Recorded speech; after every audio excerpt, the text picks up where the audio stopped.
Jo Consol po. Hello po, Hello, ma'am. Jo. Hi. Siguro my question goes out to each one of you. 11 years before, what do you most remember? 11 years before, na ano yung pinaka-fondest memory mo of the first sunpiology? The favorite memory of sunpiology throughout the years. Apa. Ako na mawala, since kami na muna dito.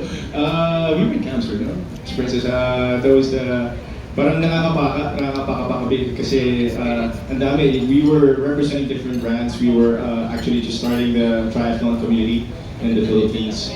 But with the first sunpiology event, it was mind-blowing because parang for it to be coined after your name, parang, okay, thank you, but there was pressure, but more than that, it's the experience of being able to share your blessing and make other people's lives better because you support them through education. That was the first education. Your stamp in sports and now in health and wellness, your stamp in all the brands you're all endorsing, Mr. Piolo Pascual. Ano? Lahat na lang ay Piolo. Everything is Piolo. Piolo yung pagkain, Piolo yung damit, Piolo yung... Piolo yung... Grabe sa pagkain. Parang wala nang identity. At least we're... Oo. Tapos now... Oo. Tapos ngayon, it's 11 years. For Mr. Piolo Pascual, ano yung hindi mo in-expect na nangyari because of sunpiology? In all honesty, the only thing I didn't expect for to happen was to last this long. It's such a blessing to be sharing this stage with the same people all these years, and it's really a blessing, not just for me, but for a lot of people. Share ko lang po, nung sa cancer kami, that was our first Ironman 70.3 distance. So, pa-start lang po yung triathlon, and mag-run daw si Piolo as part of the relay. So, kailangan namin siyang pabantayan, kasi sigurado dudumugin eh. So, ginawa namin, merong 4 na army na magre-relievo para bantayan siya. Ang problem, iniiwan niya. Kasi mabilis. So, nadudumog pa din. So, na-learn namin na lesson doon is that papag-biking na lang namin siya. Kasi pag-bike, hindi siya mahahabol ng tao.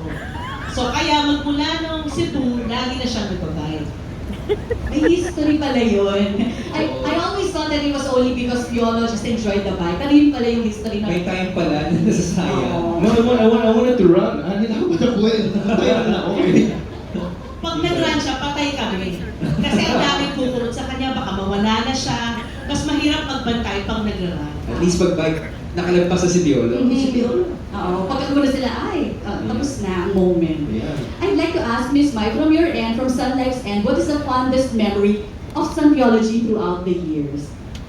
Medyo funny, pero I really remember the first time. First year of sunpiology, ang highlight sa akin, na-meet ko si Piolo. So, yung naging daan para ma-meet ko si Mr. Piolo Pascual. I was so thrilled. I was emceeing that event that my voice cracked sa sobrang kakiligan. But anyway, sorry ha, confession. But anyway, 11 years fast forward, I realized talaga what a partnership it has been.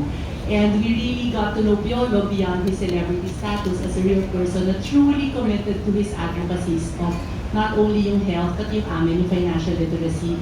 And that is why I think it has become a great partnership that has lasted this long, because the advocacies we share are truly noble, and we really both believe in it, Sunlight and Piolo. And with your support, ang dami na natin natulungan, ang dami na natin napaganda yung buhay through financial security and so. The biggest takeaway for me is Chief Marketing Officer, kinilig. Headline bukas. Yes.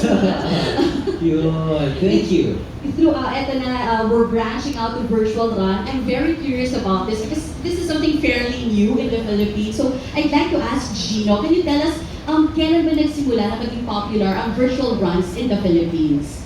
For the Philippines, we started last year. Although in other countries, medyo matagal na rin siya nagsimula doon, especially in Europe and in the US. But we started last year. So in a way, it's medyo it's infancy pa lang. So medyo nagsimula pa lang. But we're gathering a lot of runners who are joining, especially for those who are outside Manila. Kasi it's really their chance to be part of a big event. It's not available in other provinces, more like the resolution run. A lot of people want it. Pero sa ngayon, Sun Life is not reaching out to those cities yet. But this time, at least we have the venue and the tool that they could join and still get the same quality entitlements or rewards for them. It's true because we really do have a lot of rewards. I've seen the list, medyo nakakalula siya. So really encourage everybody and make this thing, virtual run, a thing in the Philippines. Premium items up for grabs. Yes, Especially that's for the naman. raffle. But let's get to the nitty-gritty details of the technical component of the app. Should we download the app? Should we just go to the website? For the app, you could use any app that you're already using. Kasi basically, we could use any platform. So the common apps are there from reputable brands.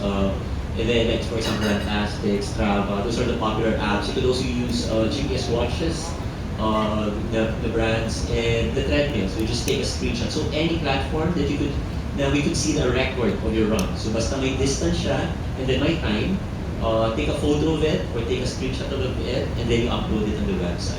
So the website on www.sunpiology, it would have links there on those common questions in case they're not very familiar with it. Just to add, actually, that's just a documentation of your run. So, technically, lahat yan, nag-run ka, what time, kahit saan area, basta documentation that you need to upload it sa website. Oh, okay. So very convenient. Kasi nga, especially I guess if you're a newbie runner, di ba? Medyo nakaka-conscious na sumabay pagka mabilis yung iba. But this one, you can do at your own pace, di ba? Especially if you go to the gym all the time. Yes, so Parang may challenge treadmill ka. pwede. That's Yeah. true. But while virtual run is still its infancy stage, Miss Princess, can you tell us more about the cycling community naman? Medyo nagpipeak na ba siya? Or are we seeing it